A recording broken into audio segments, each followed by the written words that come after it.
most blatant mass assassination you could ever see. You've got a situation where, first of all, they get all those people on one plane. I found that quite strange. I mean, members of the royal family never traveled together, do they, on planes?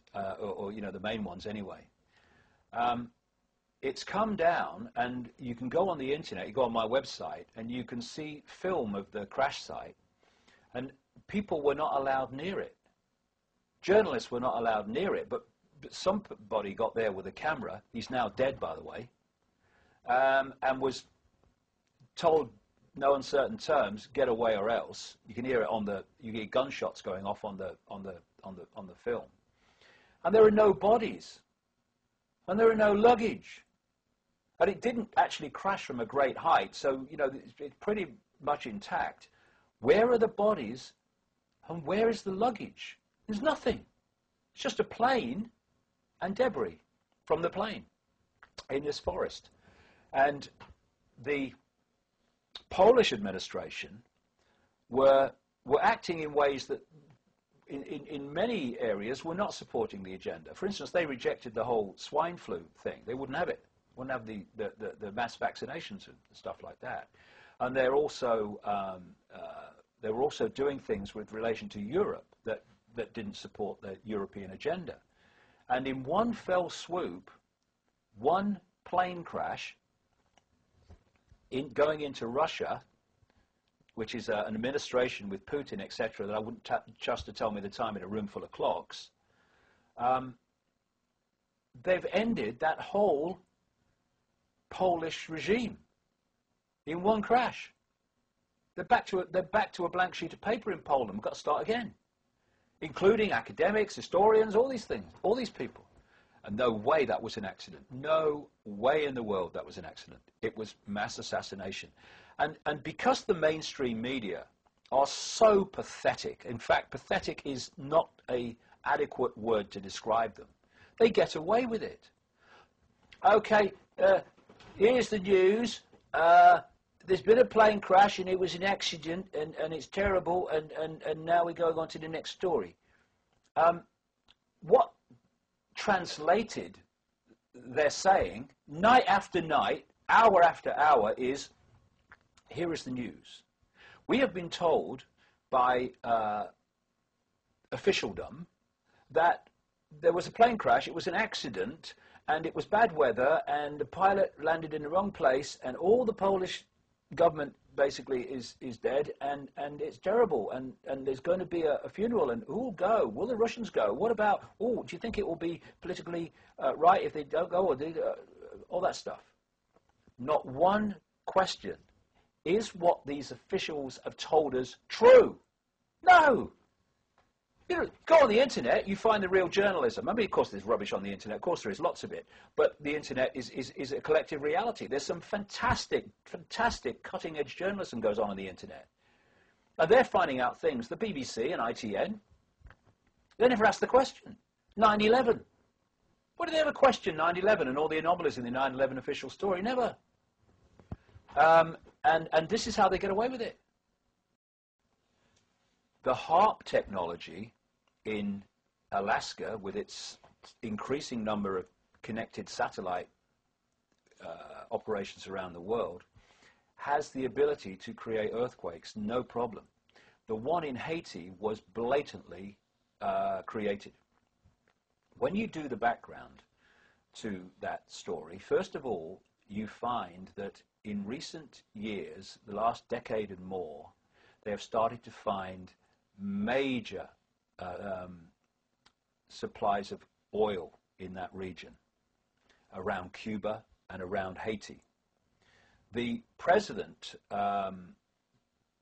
before the present one, I think his name was Astride, he actually wrote a detailed document, a book I think it was, detailing the resources becoming available to Haiti that were coming to light.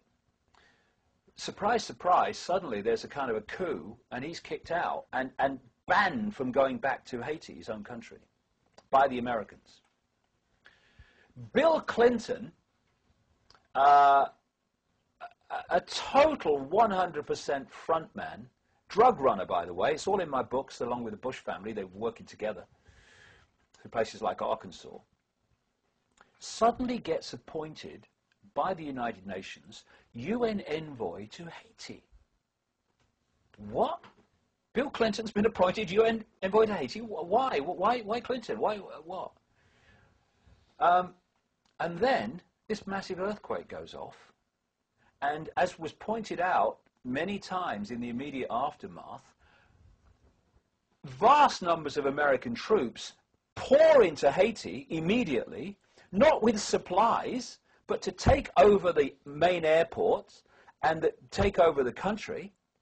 And aid organizations were complaining they couldn't get into Haiti with the aid because the American military had controlled the main airports and were not allowing them in. This is why there was this great lag time when these people in terrible trouble were getting no help. Because the idea was not to give help to the Haiti people. They couldn't give a damn. It was to use the earthquake, which they knew was coming, the inner core did anyway, to completely control the country. Now they've now taken over the country.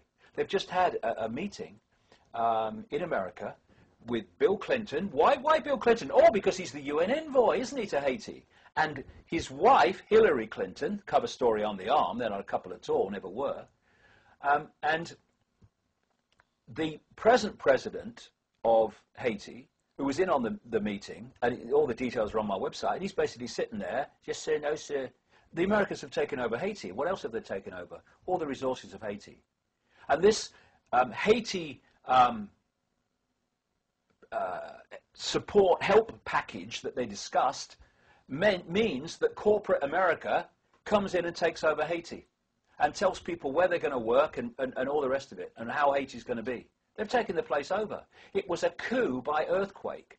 And when you understand the technology, and especially where you've got these fundamental geological fault lines that from which earthquakes come, if you know where to target that fault line system with energy weapons, that's what we're talking about, directed energy weapons, the equivalent of a laser, in other words, that kind of feel, that energy targeted weapons, you can create that movement that causes the earthquake. And if you know what you're doing to the extent that these people do on the inside, you can even, to a large extent, decide what the effect of that earthquake's going to be and where it's going to most powerfully hit. And of course, it most powerfully hit in places like Port-au-Prince, the capital, where it brought down, so symbolically, given what's happened since and what was always going to happen, it brought down the government building, didn't it? It brought down the palace. It brought down all the main governmental buildings, just collapsed them.